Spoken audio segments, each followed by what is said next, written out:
Oke, bismillahirrahmanirrahim. Assalamualaikum warahmatullahi wabarakatuh.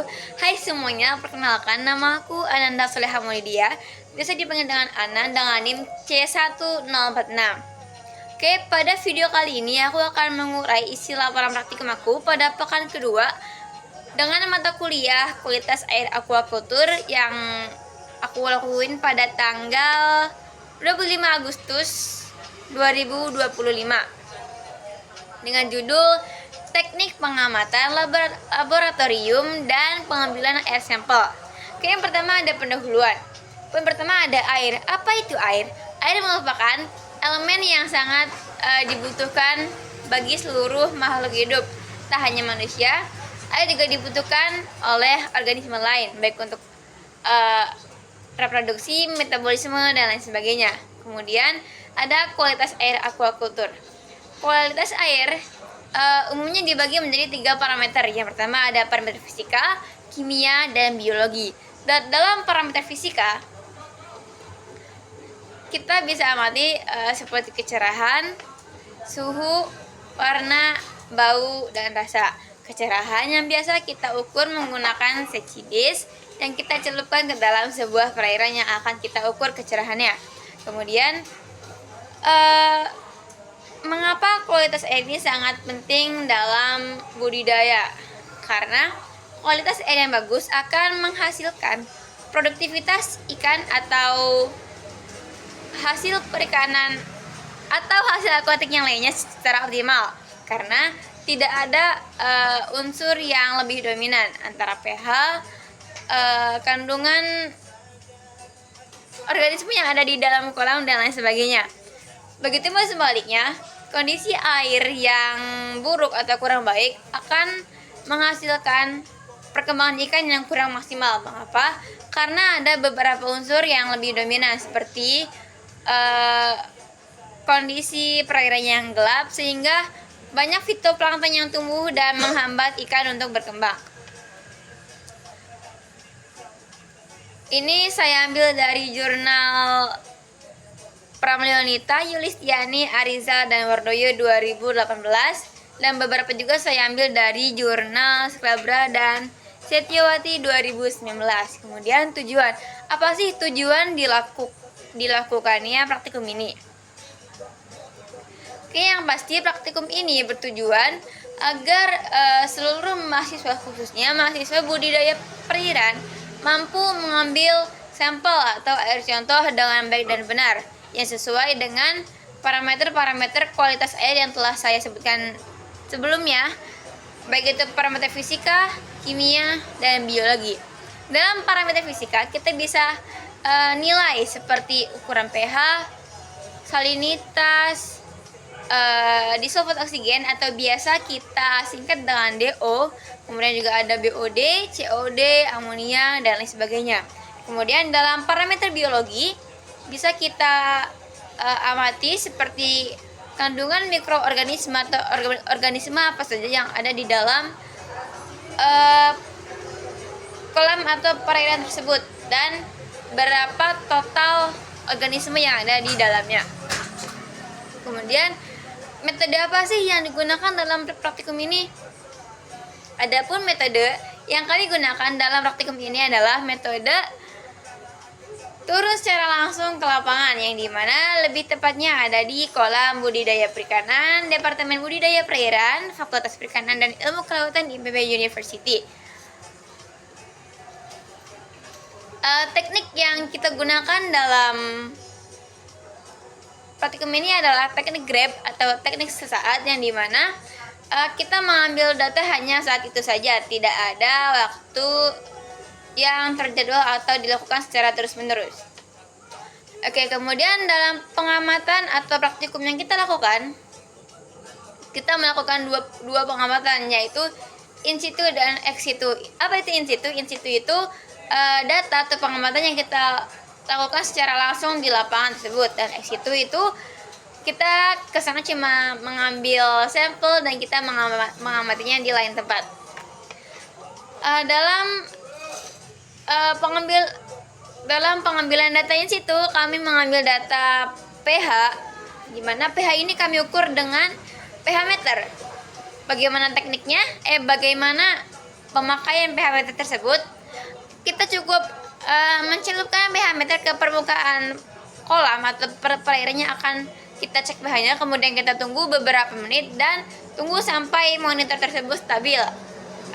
Apa stabil di sini? Stabil di sini adalah ketika monitor tadi sudah tidak memberikan nilai apa-apa, maksudnya udah stuck nilainya di situ. Seperti itu. Kemudian DO atau dissolved oksigen atau oksigen terlarut, kita juga mengambil datanya dengan in situ.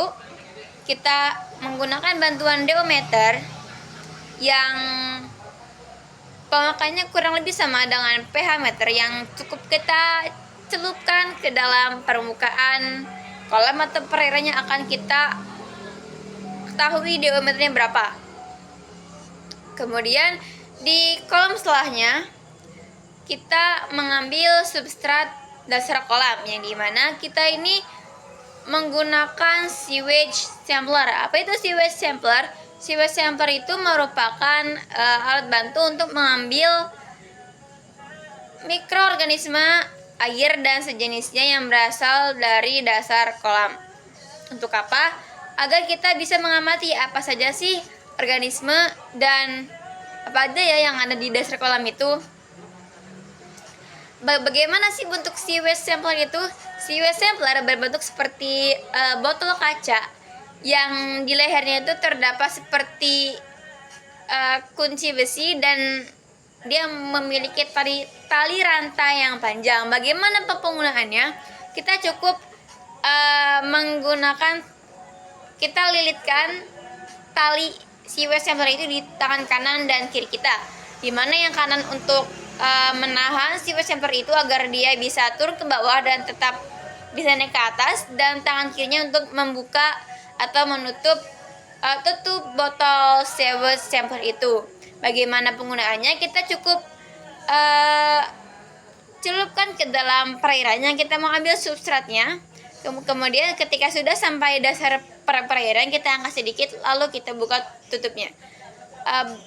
Kita tunggu sampai sewage sampler tersebut penuh.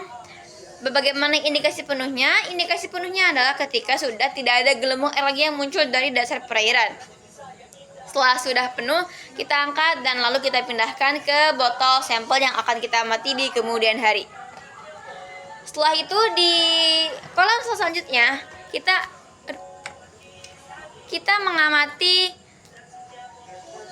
kualitas air atau organisme apa saja yang hidup di dalamnya dengan mengambil langsung air sampel dari dalam kolam.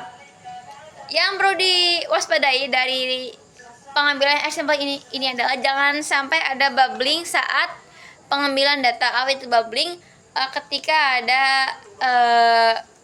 bubble atau gelembung yang muncul saat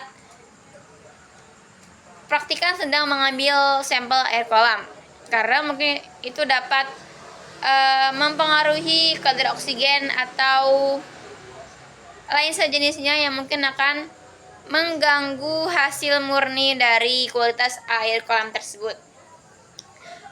Kemudian di kolam selanjutnya kita mengambil sampel fitoplankton yang hidup di kolam tersebut. Dengan apa? Kita mengambil fitoplankton ini dengan bantuan plankton net. Dan gimana sih cara mengetahuinya biar satu sampel itu cukup mewakili satu kolam? Dalam Departemen Budidaya Perairan, kita meyakini bahwa 20 liter air itu sudah cukup mewakili organisme yang berada di sebuah kolam, sehingga kita mengambil sampel pada data ini sebanyak 2 kali penyaringan menggunakan ember, dan setelah disaring akan kita ambil air dari saringan tersebut dan kita tetesi lugol. Lugol ini untuk apa? Untuk menghambat atau menghentikan laju sementara mikroorganisme yang ada di dalamnya. Kemudian tertinggal di kolam sebelumnya. Di kolam sebelumnya kita juga meneteskan cairan H2SO4 dan HNO3 pada sampel yang telah kita ambil. Untuk apa? Sama itu juga untuk menghentikan laju sementara atau bahkan mematikan organisme yang ada di dalam air tersebut. Namun ini tidak merusak organ dalam organisme tersebut.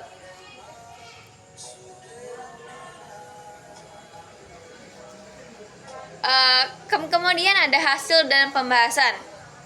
Hasil dari praktikum ini dihasilkan bahwa pH kolam yang kami amati adalah 6,3, di mana ini bukan standar atau rata-rata pH kolam yang cukup dalam budidaya perairan. Dikutip dari jurnal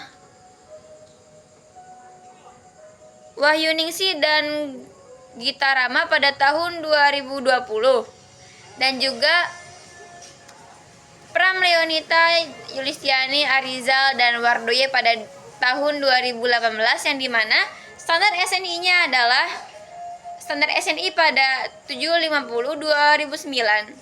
Rata-rata pH yang dimiliki oleh kolam budidaya minimal 6,5 sampai dengan 8,5.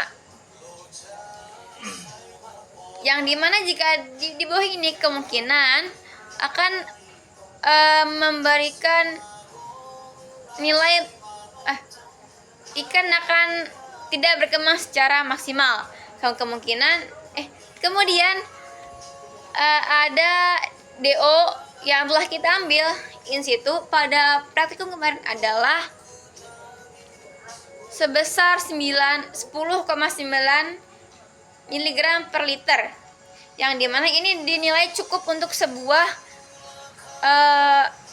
kualitas air budidaya karena sesuai dengan SNI 7550/2009 dengan rata-rata kurang lebih 5 mg per liter.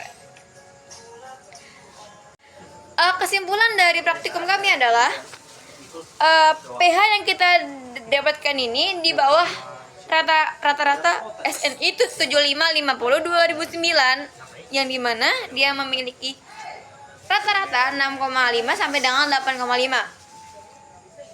Dan disarankan agar kolam di budidaya perairan di IPB ini dapat meningkatkan pH sampai dengan 6,5 agar perkembangan ikan bisa terjadi secara maksimal. Mungkin cukup sekian review atau laporan isi praktikum saya. Kurang lebihnya mohon maaf. Wassalamualaikum warahmatullahi wabarakatuh.